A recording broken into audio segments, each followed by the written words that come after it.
الحمد للہ رب العالمین والصلاة والسلام علی سیدنا محمد وآلہ واصحابہ اجمعین۔ اعوذ باللہ من الشیطان الرجیم، بسم اللہ الرحمن الرحیم۔ حاضرین، میں یہاں مسلسل مشغولیت اور انہماک کی وجہ سے اب اتنا تھک چکا ہوں کہ اس وقت کوئی اچھی خدمت سر انجام نہیں دے سکتا، لیکن موقع مل جانے کے بعد فرصت کی ناقدری ہوگی اگر چند اور ضروری باتیں آپ کے کانوں تک نہ پہنچا دوں۔ ان کے پہنچانے کا مقصد ایک تو یہ ہے کہ آپ خود غور فرمائیں، اور دوسرا یہ کہ اگر آپ اس سے متفق ہوں تو ان کو دوسروں تک پہنچانے کی کوشش کریں۔ میں اس وقت تحریک اسلامی کی نسبت چند حرف کہوں گا اور یہ امر واضح کروں گا کہ یہ تحریک کن اساسات پر قائم ہے۔ میں اس تحریک سے تعلق رکھتا ہوں اور میں نے اس بنیاد پر اس کا تعلق قبول کیا ہے کہ میں نے پورے یقین کے ساتھ، جہاں تک میری علمی بصیرت ہے، محسوس کیا ہے کہ یہ چند ایسے مسلم اساسات پر قائم ہے جن کے بارے میں مسلمانوں کی رائے دو نہیں ہے، ہم سب کا ان پر اتفاق ہے۔ ان چیزوں میں سے کسی چیز کے بارے میں بھی مسلمانوں میں کوئی اختلاف نہیں ہے۔ آپ کو خوب معلوم ہے کہ ہم کو اور آپ کو اسلام سے جو نسبت حاصل ہے وہ اس رشتے کی بنا پر ہے جو ہمارا اللہ اور اس کے آخری رسول صلی اللہ علیہ وسلم سے ہے۔ یعنی اللہ تعالیٰ نے جو احکام اور قوانین دیے ہیں اور محمد صلی اللہ علیہ وسلم نے جس کی دنیا کو دعوت دی ہے، اس کا تعلق ہے، جس کی وجہ سے ہم اپنے آپ کو مسلم اور مسلمان کہتے ہیں۔ اگر ان چیزوں میں سے کسی چیز کے ساتھ ہمارا رشتہ ضعیف ہو جائے تو اسلام کے ساتھ ہماری نسبت بھی ضعیف ہو جائے گی، اور اگر منقطع ہو جائے تو اسلام سے ہمارا رشتہ بھی منقطع ہو جائے گا۔ اس زنجیر کے ٹوٹنے کے بعد دنیا کے کارخانوں کی بنی ہوئی کتنی ہی سنہری اور روپہلی زنجیریں لائی جائیں، لیکن اسلام کے ساتھ ہمارا رشتہ کسی طرح بند نہیں سکتا۔ آج کل قوموں اور جماعتوں کی اجتماعی شیرازہ بندی ہیں، جن چیزوں کو اصلی دخل ہے وہ قومیت اور وطنیت ہے، ملک کا اشتراک ہے، نسل ہے، خون ہے، رنگ ہے۔ جن لوگوں نے تمدنی مسائل پر غور کیا ہے وہ جانتے ہیں کہ انہی اساسات پر حلقے بنتے ہیں، قومیں بنتی ہیں، تہذیب کے خد و خال نمایاں ہوتے ہیں۔ ایک انگریز کی انگریزیت، ایک جرمن کی جرمنیت اور ایک جاپانی کی جاپانیت اس کے نسل اور ملک کی بنا پر قائم ہے۔ لیکن ایک مسلمان، خواہ وہ کتنا ہی غبی ہو، حالانکہ مسلمان کبھی غبی نہیں ہوتا، کبھی اس غلط فہمی میں مبتلا نہیں ہو سکتا کہ یہ چیزیں اسلامی اجتماعیت کی تشکیل میں بھی چونے اور گارے کا کام دے سکتی ہیں۔ اسے خوب معلوم ہے کہ مسلمان کا اسلام سے رشتہ اللہ اور اس کے رسول سے تعلق کی بنیاد پر قائم ہے، اور یہی اللہ اور اس کے رسول کا رشتہ ایک مسلمان کو مسلمان سے جوڑتا ہے۔ جو اللہ اور اس کے رسول سے اپنا رشتہ کاٹ لے وہ اسلام سے منقطع ہو گیا، اور جس نے اسلام سے علیحدگی اختیار کر لی اس نے اسلامی حیات اجتماعیہ میں اپنی جگہ کھو دی۔ آپ کی ان سڑکوں پر چلتا پھرتا ایک معمولی چمار، جس کو پشتہا پشت سے اسلام سے کوئی نسبت حاصل نہ رہی ہو، اگر ابھی ان اساسات کا اقرار کرے جن کی حضور نبی کریم صلی اللہ علیہ وسلم نے تعلیم دی ہے، تو وہ معانی اسلام میں داخل ہو جائے گا اور آپ کی مسجد میں حقدار ہوگا کہ اگلی صفوں میں جگہ پائے۔ لیکن ایک شخص جس کا خاندان پشتہا پشت سے مسلمان ہے اور شیخ الاسلامی کے عہدے پر متمکن چلا رہا ہے، اس کا کوئی ناخرف فرزند اگر اصول اسلام میں سے ایک اصل کا بھی انکار کرتا ہے تو کوئی نہیں ہے جو اسے ہماری صف پائی میں بھی جگہ دلا سکے، اگرچہ اس کے خاندان کو خاندان رسالت سے نسبت کیوں نہ حاصل ہو۔ نسل، نسب، خاندان اور وطن اسلامی تصور میں بالکل بے معنی چیزیں ہیں۔ اب آئیے غور کیجئے کہ اسلام جس کی نسبت ہی سے ہماری تمام کائنات ہے، اس کے وہ اساسی معتقدات کیا ہیں جن پر تمام مسلمانوں کا اتفاق ہے اور جن کو صدق دل سے مانے بغیر نہ آدمی اسلام میں داخل ہوتا ہے اور نہ ان پر قائم رہے بغیر اسلام پر قائم رہتا ہے۔ آپ کو خوب معلوم ہے کہ پہلی چیز ایمان باللہ ہے، لیکن ایمان باللہ کا مطلب صرف زبان سے آمنت باللہ کہہ دینا نہیں ہے۔ اتنے کا اقرار تو ابو جہل اور ابو لہب کو بھی تھا، بس یہاں تک آپ ان سے کچھ آگے نہیں ہیں، بلکہ اس حد تک دنیا کے اکثر افراد آپ کے برابر ہیں۔ دنیا کی پچھلی تاریخ خدا کے انکار مطلق سے بالکل خالی ہے۔ دنیا کو ہمیشہ خدا کا اقرار رہا ہے۔ یہ صرف موجودہ عہد روشن کی خصوصیات میں سے ہے کہ اس میں سے کچھ ایسے بے بصیرت بھی پیدا ہو رہے ہیں جو خدا کے منکر ہیں۔ پس ظاہر ہے کہ اللہ پر ایمان لانے کا مفہوم صرف یہ نہیں ہو سکتا کہ آپ اقرار کی حد تک اللہ کا اقرار کر لیں، بلکہ ایمان باللہ کا مفہوم یہ ہے کہ اللہ پر اس کی تمام صفات و اسماء حسنہ کے ساتھ جو شان الوہیت کے لیے موضوع ہیں اور جن کی انبیاء علیہم السلام نے تعلیم دی ہے، ایمان لایا جائے۔ یعنی یہ کہ ہم اس کے بندے ہیں، غلام ہیں، ہماری مرضی اور ہماری خواہش اس کے حکم کے آگے کچھ نہیں، صرف وہی حاکم الاعلی اور الاطلاق ہے، خالق و مالک وہی ہے، قانون دینے والا، شریعت بنانے والا وہی ہے، نفع و ضرر پہنچانے والا اور مدبر کل وہی ہے۔ ان صفات کا مستحق اگر کوئی نہیں، اگر اس کی صفات میں سے کسی صفت میں دوسرے کی حصہ داری مان لی جائے یا خدا کے اختیارات میں کسی کو شریک کر دیا جائے تو تمام ایمان ہی غارت ہو جائے۔ اس میں کسی مسلمان کو اختلاف نہیں ہے۔ پھر ہم خدا کے متعلق یہ عقیدہ نہیں رکھتے کہ ہم کو پیدا کر کے اس نے ہمیں اندھے بھینسے کی طرح چھوڑ دیا ہے کہ جدھر چاہیں بھٹکتے پھریں، یا یہ کہ وہ ہندوؤں کے مہادیو کی طرح محض ڈنڈوت کر لینے سے راضی ہو جاتا ہے، بلکہ خدا تعالیٰ نے جس طرح ہماری مادی زندگی کے اسباب فراہم کیے ہیں، ٹھیک اسی طرح اس نے ہماری ہدایت کے لیے انبیاء اور رسول بھیجے ہیں، اور جس طرح اس نے اپنی پرستش کا مطالبہ کیا ہے، اسی طرح اس نے اپنی اطاعت کا بھی مطالبہ کیا ہے۔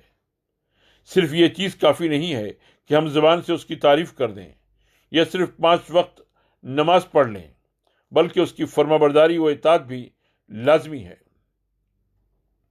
اور یہ اطاعت زندگی کی کسی ایک گوشے میں نہیں ہے، بلکہ ہر گوشے میں ہے۔ مسلمان صرف مسجد کے اندر ہی اللہ کا بندہ نہیں ہوتا، بلکہ اسے ہر جگہ اللہ کے قانون اور اس کے احکام کی پابندی کرنی پڑتی ہے۔ ہندو اور غیر مسلم کا دین صرف مندر اور معبد میں اس سے چپک جاتا ہے، لیکن مسلمان کا دین ہر وقت اس کے ساتھ ہے۔ مسجد میں، گھر میں، بازار میں، دکان میں، کھیتی باڑی میں، لین دین میں، سیاست میں، حکومت میں، معیشت میں اور تہذیب و تمدن میں، غرض کوئی جگہ نہیں ہے جہاں خدا کا دین سانس کی طرح مسلمان کے ساتھ نہ ہو۔ اللہ تعالیٰ کی یہ اطاعت اس کے انبیاء کی اطاعت کے ذریعے سے ہوتی ہے۔ چنانچہ جس طرح اللہ کو ماننے کا مطلب محض آمنت باللہ کہنا نہیں ہے، بلکہ اللہ کو شارع، مالک، قانون ساز اور مدبر ماننا ہے، اسی طرح رسول کو ماننے کا مطلب محض یہ نہیں ہے کہ ہم اس کے رسول ہونے کا اقرار کر لیں۔ اگر ہم صرف اقرار کی حد تک رسول کو مانتے ہیں تو مدینے کے منافقین اس معاملے میں ہم سے پیچھے نہ تھے۔ وہ اللہ کی قسمیں کھا کھا کر کہتے تھے کہ آپ اللہ کے رسول ہیں، مگر اللہ نے انہیں صادق القول تسلیم نہیں کیا، بلکہ فرمایا واللہ یشہد ان المنافقین لکاذبون، اور اللہ گواہی دیتا ہے کہ منافقین جھوٹے ہیں۔ آپ اللہ کے رسول ہیں، مگر یہ اپنے قول کے سچے نہیں ہیں۔ کیونکہ رسول کو ماننے کا مطلب یہ ہے کہ اسے واجب الاطاعت مانیں، زندگی کے ہر گوشے میں خدا کے نائب اور رسول ہونے کی حیثیت سے اس کی راہبری تسلیم کریں، اس کے خلاف جو کچھ ہے اسے غیر فطری اور خدا سے انحراف یقین کریں اور اس سے فطری دشمنی رکھیں، اور جو اس کے مطابق ہے اس سے فطری محبت ہو۔ وَمَا أَرْسَلْنَا مِن رَّسُولٍ إِلَّا لِيُطَاعَ بِإِذْنِ اللَّهِ، ہم نے نہیں بھیجا کسی رسول کو مگر اس لیے کہ اس کی اطاعت کی جائے۔ رسول کی رسالت کے اقرار کا حق اس سے نہیں ادا ہو جاتا کہ اس کا نام آتے ہی انگلیوں کو چوم کر آنکھوں سے لگا لیں، یا میلاد کی مجلسیں قائم کر دیں، یا رسول کے نام پر جھنڈا لے کر سڑکوں اور گلیوں کا طواف کرتے پھریں۔ رسول در حقیقت واجب الاطاعت بن کر آتا ہے۔ کسی شعبے میں اس کے سوا کسی اور کی اطاعت کو اپنی رضا سے تسلیم کرنا اللہ اور اس کے رسول سب کا انکار ہے۔ زندگی کے ہر مرحلے میں اسے مطاع مانیے، اس کے بغیر ہزاروں میلادیں کر کے اور لاکھوں جھنڈے اٹھا کر اگر آپ سمجھیں کہ آپ نے رسول کو ماننے کا حق ادا کر دیا اور آپ اس کی شفاعت کے حقدار ہو گئے، یا اس کی تعلیمات کا مذاق اڑا کر اور پوری زندگی میں اس کے خلاف چل کر اگر آپ امید رکھتے ہیں کہ ٹھنڈے ٹھنڈے جنت کو چلے جائیں گے، تو میں پوری ذمہ داری کے ساتھ کہتا ہوں کہ اس سے زیادہ جھوٹا وہم اور کوئی نہیں ہے۔ آپ کو مجبور کر کے اسوہ رسول سے ہٹایا جا سکتا ہے، لیکن رسول کے اسوے سے اگر آپ خود بھاگ کھڑے ہوں، اس کو آپ خود مطاع نہ مانیں، تو رسول کو رسول ماننے سے کوئی فائدہ نہیں۔ یاد رکھیے کہ رسول کی تعلیم کے خلاف شک نفاق ہے اور اس کی مخالفت کفر ہے۔ اللہ نے جو دین آپ کو دیا ہے اس کا نام اسلام رکھا ہے۔ اسلام کے معنی ہے اپنے آپ کو بالکلیہ اللہ کے حوالے کر دینا۔ اس کی تشریح قرآن نے اس طرح کی ہے، ادخلوا فی السلم کافہ، اللہ کی اطاعت میں پورے کے پورے داخل ہو جاؤ۔ یعنی آپ اپنی زندگی کا تجزیہ نہیں کر سکتے، زندگی کے ہر شعبے میں اس دین کی پیروی کرنی پڑے گی۔ کاروبار کریں، ملازمت کریں، تعلیم دیں، کمپنی کھولیں، گھر میں ہوں یا سوسائٹی میں، بین الاقوامی امور ہوں یا ملکی معاملات، سب میں اللہ کے دین کی پوری پیروی کرنا، اپنے آپ کو اللہ کے حوالے کر دینا اسلام ہے۔ اور مسلم وہی ہے جو اس مفہوم میں اسلام کا حامل ہو۔ اسلامی زندگی سے انحراف مجبوراً ہو سکتا ہے، یا نفس کے غلبے کی بنا پر، یا جہالت کی وجہ سے۔ مثلاً کوئی مستر مجبوراً خنزیر کھا لے، یا کوئی شخص ہیجان نفس کی وجہ سے کوئی ناجائز حرکت کر بیٹھے، یا غفلت کی وجہ سے کسی کا پاؤں غلاظت کے ڈھیر پر پڑ جائے۔ پہلی صورت میں انسان کا فرض ہے کہ اس حالت سے نکلنے کی جدوجہد کرے۔ دوسری صورت میں انسان کا فرض ہے کہ فوراً توبہ کرے۔ تیسری صورت میں اس کو چاہیے کہ جلد سے جلد اپنے آپ کو پاک کرے۔ لیکن اگر وہ غلاظت کے ڈھیر پر اپنا بستر بچھائے، وہیں اولاد پیدا کرنا شروع کر دے، وہیں اپنی نسل کو پروان چڑھائے اور اس پر فخر بھی کرے کہ ہم نے شیش محل بنوا لیا ہے، اور آپ بھی اسے قابل رشک مسلمان سمجھنے لگیں، تو یہ ایک غلط فہمی ہے جس سے دماغ کو پاک کیجیے۔ اس کا غلط ہونا مسلم ہے، کوئی غبی ہی ہوگا جو اس میں شک کرے۔ رسول صلی اللہ علیہ وسلم کے علاوہ خدا تعالیٰ نے کتاب بھی بھیجی ہے۔ وہ جنتر منتر کی کوئی کتاب نہیں ہے۔ غیر مسلم بھی مانتے ہیں کہ یہ آسمان کے نیچے ان کتابوں میں سے ہے جن سے دنیا میں انقلاب عظیم برپا ہوا ہے۔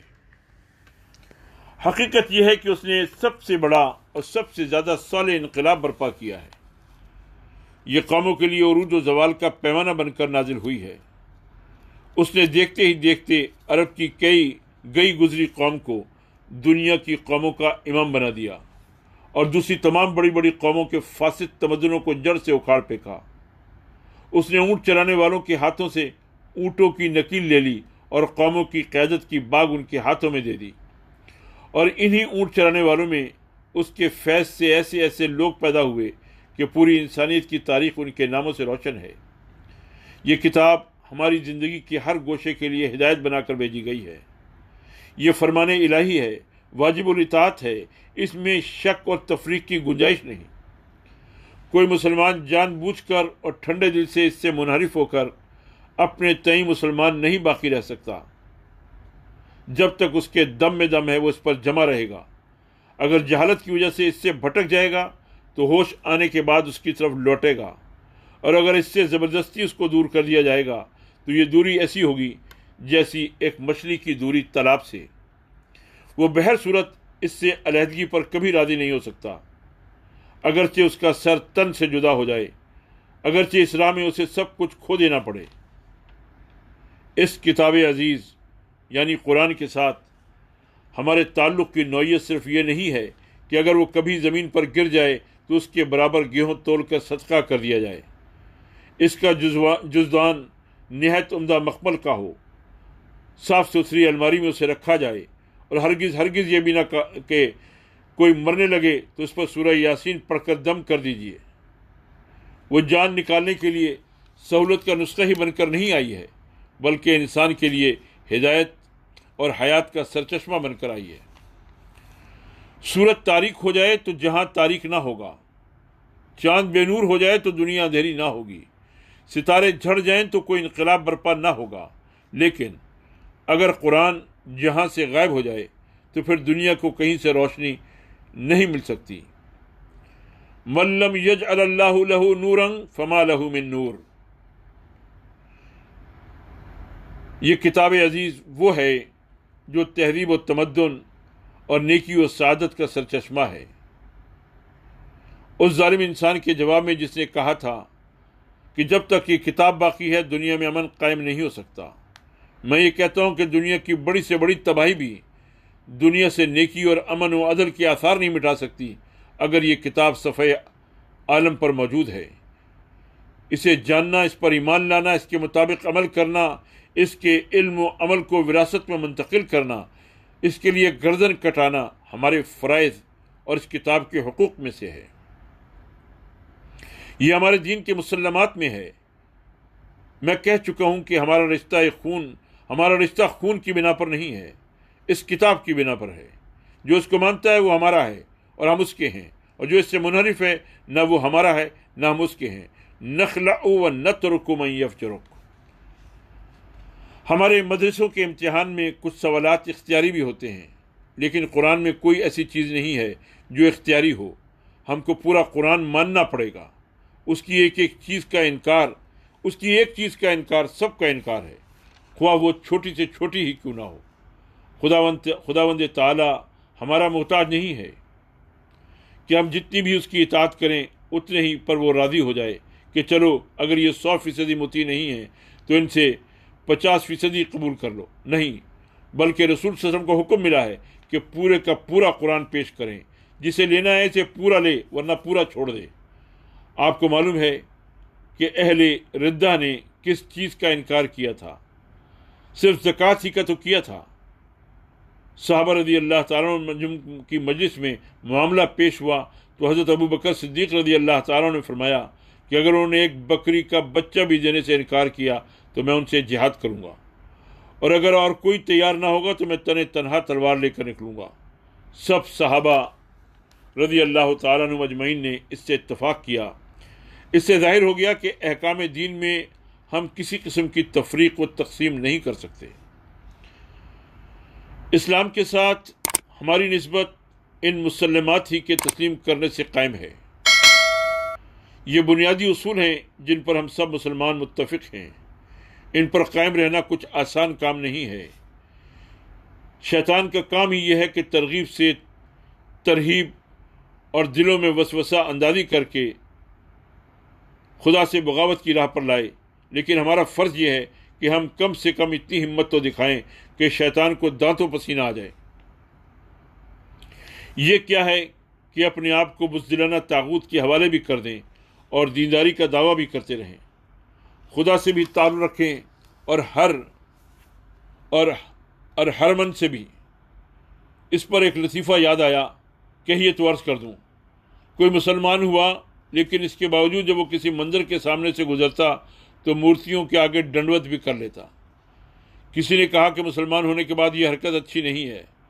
اس نے کہا بھائی بگاڑ کسی سے اچھا نہیں ہے۔ دین حق میں معاف کیجیے، اس رواداری کی گنجائش نہیں ہے۔ مسیح علیہ السلام نے کہا ہے جو ہمارے ساتھ نہیں وہ ہمارا دشمن ہے۔ یہی بات اگر انگریز کہنے کی جرات کر سکتا ہے تو ہم کیوں نہیں کہہ سکتے؟ حق و باطل کی لڑائی قدیمی ہے جو بابا آدم کے وقت سے چلی آ رہی ہے۔ یہ جنگ عقلی بھی ہے، اخلاقی بھی ہے اور مادی بھی۔ ہم ایک ہی ساتھ اللہ اور اہرمن دونوں کو خوش نہیں کر سکتے۔ میں آپ سے یہ عرض کرتا ہوں کہ یہ دین کے مسلم مسائل ہیں۔ کیا مسلمان موجودہ حالات میں اسلام کے ان مقتضیات کو پورا کر رہے ہیں؟ ہم تو ٹھنڈی سڑک سے جنت تک پہنچنا چاہتے ہیں، حالانکہ جنت ناگوار شدائد سے گھیر دی گئی ہے۔ حفت الجنت بالمکارہ، یہ حضور صلی اللہ علیہ وسلم نے فرمایا ہے۔ ہمیں لامحالہ جان و مال کی بازی کھیلنی پڑے گی۔ اس طرح کی سہل پسند قسم کی زندگی صرف ایک شکل میں اختیار کی جا سکتی ہے کہ آدمی کا کوئی اصول نہ ہو، لیکن جب کوئی اصول اختیار کیا جائے تو زندگی کی راہ کانٹوں سے بھر جائے گی۔ یا تو ہر تیز رو کے پیچھے بھاگیے، یا ایک اصول اختیار کرنے کے بعد اس کے لیے تن من اور دھن کی قربانی کیجیے۔ 2 اور 2 مل کر 4 ہوتے ہیں۔ اگر آپ اتنی سی بات بھی مان لیتے ہیں تو حساب درست کرنے کے لیے راتوں کو کتنی نیند خراب کرنی پڑتی ہے اور کتنا تیل جلانا پڑتا ہے۔ لیکن اگر آپ کا خیال ہو کہ 2 اور 2 مل کر 4 بھی ہوتے ہیں اور 6 بھی اور 8 بھی اور 16 بھی، تو پھر درد سری کی کوئی ضرورت باقی نہیں رہتی۔ غور تو کیجئے، جب مسلمان اتنے مسلمات مانتا ہے تو اسے کتنا خون جلانا پڑے گا۔ اس وقت کے مسلمانوں کا جائزہ لیجئے تو آپ کو معلوم ہوگا کہ ان کی اقسام بے شمار ہیں۔ میں سمجھتا ہوں کہ مجھے تفصیل میں جانے کی ضرورت نہیں ہے۔ سانپوں کی قسمیں گن سکتے ہیں لیکن مسلمانوں کی اقسام شمار نہیں کی جا سکتی۔ ظاہر ہے کہ مسلمانوں کی اتنی قسمیں نہیں ہو سکتی۔ مسلمان صرف ایک ہی قسم کا ہو سکتا ہے، اللہ اور اس کی شریعت کا پابند، رسول اور اس کی تعلیمات کا فرمانبردار۔ ان مسلمات کا اعتراف اور پھر ان سے بغاوت 2 متضاد باتیں ہیں جن کا افسوس ہے اس زمانے میں کم لوگوں کو شعور ہے۔ دنیا کی کوئی قوم بھی اتنے سچے اور پکے اصولوں کو نہیں مانتی جتنی کہ آپ مانتے ہیں، پھر بھی آپ اتنی میٹھی نیند سو رہے ہیں کہ آپ کے دشمنوں کو بھی حیرت ہے۔ جس نے بھی کوئی اصول اپنایا اسے قربانیاں لازمی طور پر کرنی پڑیں۔ دور جانے کی ضرورت نہیں ہے، موجودہ حالات پر نظر ڈالیے۔ جس نے کہا جمہوریت ہمارا مسلک ہے، دیکھیے اس کو یہ سودا کتنا مہنگا پڑا۔ بعض نے کہا ہم ڈکٹیٹرشپ کے قائل ہیں، اور ساتھ ہی انہیں جان و مال کی بازی لگانی پڑی۔ روس نے نہ جانے کس عالم میں کہہ دیا تھا کہ فلاح عالم اشتراکیت میں ہے۔ نتیجہ آپ کے سامنے ہے، پورے کا پورا ملک تہس نہس ہو گیا۔ نازی ازم اتنی جان نثاری کا مطالبہ کرے، اشتراکیت کے سربکف جان فروشوں کی تعداد اس قدر عظیم الشان ہو، جمہوریت کی حمایت کے لیے اتنے سرفروش تن من دھن کی بازی لگا رہے ہوں، مگر آپ خدا اور اس کے دین کو مان کر کتب قدیمہ کی زبان میں پہاڑی کا چراغ اور زمین کا نمک ہو کر اور قرآن سے خیر الامم کا خطاب پا کر آپ کے بستر میں کانٹے کی خلش بھی نہ ہو، اور پھر سب حقوق ادا ہوتے رہیں۔ جس راہ پر چاہیں چلیں اور پھر بھی کوئی اصول نہ ٹوٹے، کس قدر اچنبے کی بات ہے۔ موجودہ پڑھے لکھے انسان جو دائرہ اسلام سے باہر ہیں اور خود کسی اصول کو مانتے ہیں، حیرت میں ہے کہ آپ لوگ کیسے سکھ کی نیند سو رہے ہیں۔ جس کی حفاظت میں اتنا بڑا خزانہ ہو، اس کی یہ بے فکری تعجب انگیز ہے۔ یہ اگر مسلم مقاصد ہیں اور آپ نے ان کو مانا ہے تو ان کو دنیا میں قائم کرنے کے لیے پہلے خود انہیں اختیار کیجیے، پھر اللہ کے بندوں میں ان کو پھیلائیے۔ ان کے لیے گھر سے لے کر باہر تک اور شہر سے لے کر ملک تک آپ کو ہر جگہ جان جوخم کا کام کرنا ہوگا۔ موجودہ زمانے میں لاکھوں بلکہ کروڑوں کی تعداد میں ایسے انسان موجود ہیں جنہوں نے اپنے باطل اصولوں کی خاطر گھر چھوڑا، وطن چھوڑا، اعزا، خاندان اور قوم سب کو قربان کیا۔ ایسے انسان ہزارہ موجود ہیں جو عین دشمن کے ملک میں ہزاروں فٹ کی بلندی سے جست لگاتے ہیں۔ دنیا باطل کے لیے اس جوش و ولولے کا اظہار کرے، مگر صرف حق ہی ایک ایسا مظلوم ہے جس کے لیے چوٹ کھانے والے سینے نہیں ہیں، جن کے لیے رگوں کا خون خشک ہو گیا ہے، جس کے لیے جیبوں میں مال موجود نہیں ہے۔ اللہ اکبر، کیسا عجیب ماجرا ہے۔ کیا حق کسی چیز کا مطالبہ نہیں کرتا؟ اور کیا وہ کسی چیز کا بھی مستحق نہیں ہے؟ آج وہ مسلمان جو خدا اور رسول کے اصولوں کو اپنا اصول تسلیم کیے ہوئے ہیں کہاں سوئے ہیں؟ یا تو یہ کہیے کہ یہ مقصد گھٹیا ہے، اور اگر گھٹیا نہیں ہے بلکہ تمام مقصدوں میں سب سے عرفہ یہی ہے، تو بتائیے کہ قیامت کے دن آپ کا کیا جواب ہوگا، جبکہ اس آسمان کے نیچے کوئی جماعت آج ایسی نہیں ہے جو اس حق کو اپنا مقصد حیات بنائے ہوئے ہو، صرف کسی جزوی حق کو نہیں بلکہ پورے کے پورے حق کو، کیونکہ ویسے تو دنیا میں کوئی جماعت ایسی نہیں ہو سکتی جس کے مقاصد میں کچھ نہ کچھ حق کے اجزاء شامل نہ ہوں۔ اس کے بغیر تو کوئی جماعت وجود ہی میں نہیں آ سکتی۔ دنیا میں مجرد باطل کا وجود ناممکن ہے۔ ایسا ہونا اس کائنات کے مزاج کے خلاف ہے۔ ہمارا سوال ایسی جماعت کے لیے ہے جو حق کو بحیثیت مجموعی لے کر اٹھے، جس طرح صحابہ رضی اللہ عنہم لے کر اٹھے تھے۔ تحریک اسلامی کا قیام اسی مقصد کے لیے ہے۔ ہم ان مسلمانوں کو چھانٹ چھانٹ کر جمع کر رہے ہیں جو اس پورے حق کو لے کر اٹھنے کا عزم رکھتے ہیں، اور اس طرح ہم اسلام کے ان مقاصد کو ادا کرنے کی کوشش کر رہے ہیں جو صرف اجتماعی زندگی میں پورے ہو سکتے ہیں۔ ابھی یہ تحریک کمزور اور ضعیف ہے، لیکن اگر کچھ ذرے اکٹھے ہو گئے اور اللہ تعالیٰ نے ذروں میں کبھی گرمی اور حرارت پیدا کی اور ان میں کچھ صلاحیت پیدا ہو گئی، تو کیا عجب ہے کہ اس کمزور گروہ کے ہاتھوں دین کی وہ خدمت انجام پائے جو اللہ کو، اس کے رسول کو اور تمام مومنین کو سب سے زیادہ محبوب ہے۔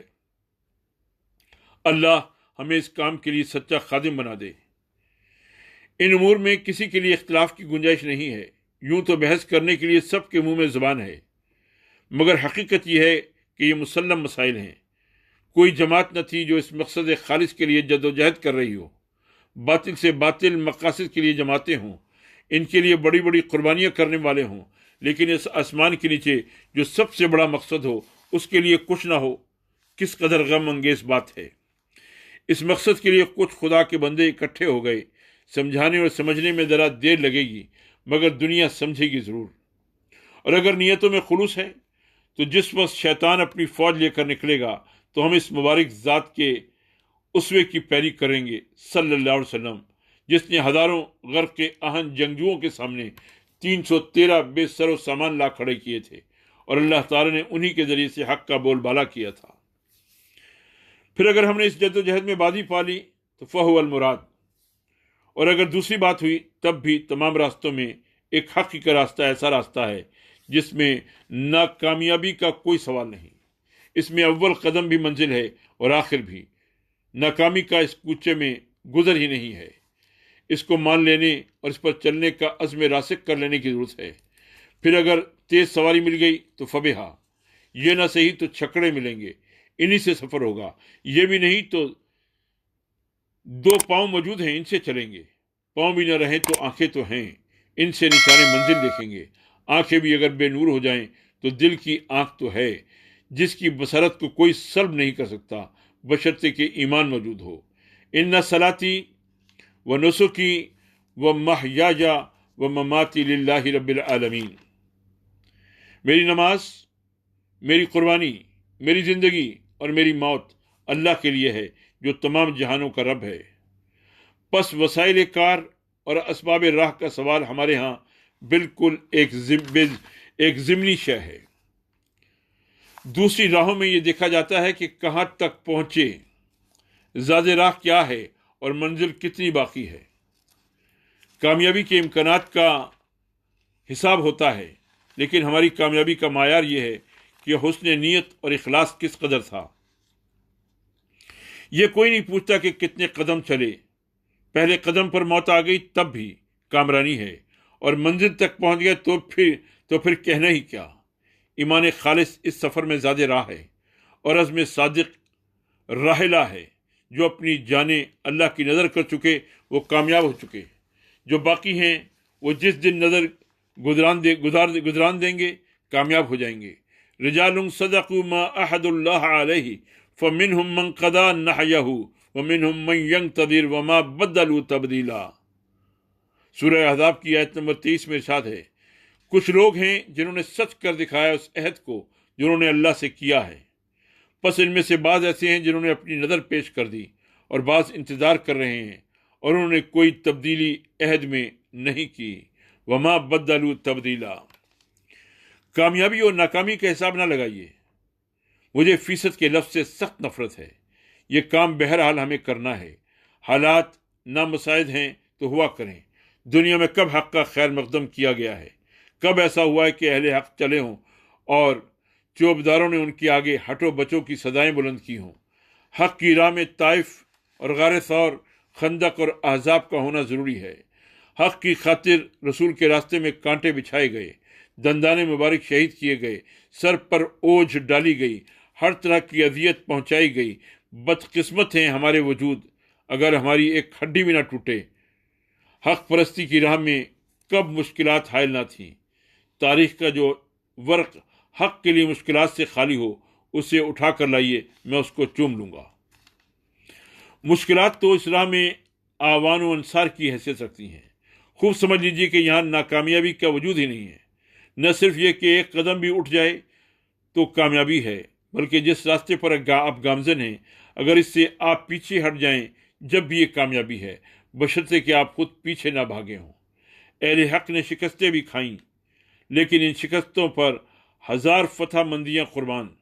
یہ کس قدر مضحکہ انگیز بات ہے کہ شیطان سے پورا تعاون کیا جائے اور پھر ربنا ثبت اقدامنا کی دعا مانگی جائے۔ اس دعا کے اثرات کو تو وہ قلب مومن ہی جان سکتا ہے جس کے سر پر حق کی راہ میں اوچھ ڈالی گئی، جس کے دندان مبارک زخمی ہوئے، طائف کی پتھری زمین میں جس کے پاؤں لہو لہان ہوئے۔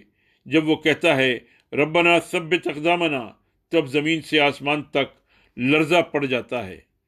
خدا نے اپنی کتاب میں کوئی بے معنی بات نہیں فرمائی ہے۔ سوچئے تو صحیح، اگر کوئی آدمی حق کو پیٹھ دکھا دے اور پھر دعا کرے کہ اے پروردگار مجھے ثابت قدم رکھ، تو اس کی یہ دعا کتنی بے معنی ہوگی۔ بہرحال ہماری پکار اسی راستے کے لیے ہے۔